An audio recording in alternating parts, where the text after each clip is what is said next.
This time I did not get overly excited.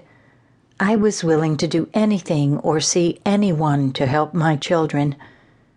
The new specialist was located in Gainesville, Florida, at the University of Florida's Glycogen Storage Disease Research Clinic. We explained to the new doctor our years of testing, all of the episodes, and our multiple trips to the emergency room each month. But our story did not scare this doctor away. He said it sounded like he could help us. Now it was time to pray even more and to wait upon the Lord. This is where it gets good. I realized the only hope I had was in the Lord. He had given me strength to persevere and to keep fighting for answers. I knew He was in charge. During the months of waiting, the Lord told me I would one day write a book. I knew it was God because I had never had the desire to write. In May 2011, He gave me what I thought would be the title of my book, A Mother's Plea, referring to my prayers and petitions. The purpose of the book would be to encourage others to persevere until they get their answers.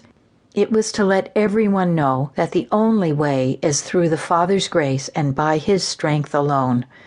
The Lord was going to use our story to help others understand that no matter how small or big the trials they face, He alone is the answer.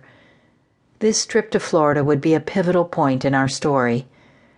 We all packed up and flew to Florida as a family to see what we might do to help our boys. The nurses and doctors were wonderful and cared for the boys. They brought them gifts and a video game to play on the television. I slept in Caden's bed and Cameron was next to us in his bed. Every hour on the hour for 4 days, blood was drawn. It was a difficult week. This list will give you an idea of the things the boys had to go through to get an answer. 1. They shared a room. 2.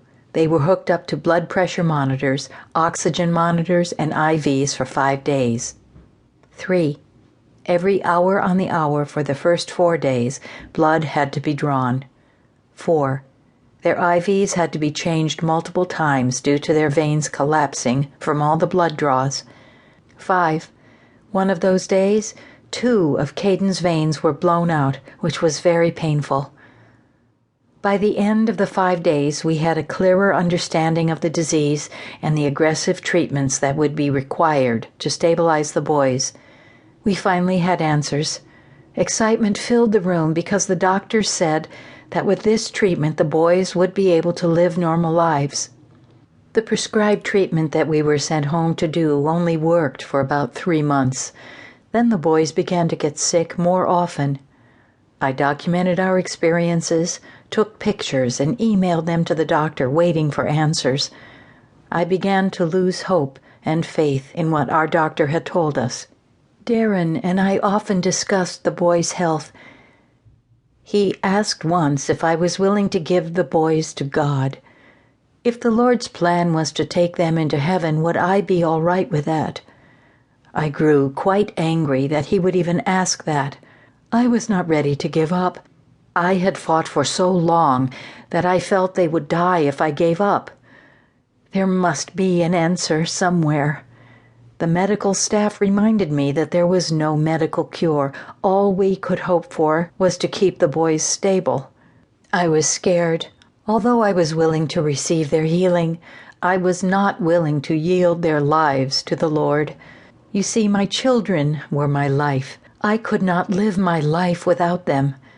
For many years I even feared asking the Lord to heal them, for fear that He would take them to heaven rather than heal them on earth. I finally, sincerely asked the Lord to heal my boys, not knowing what was about to happen.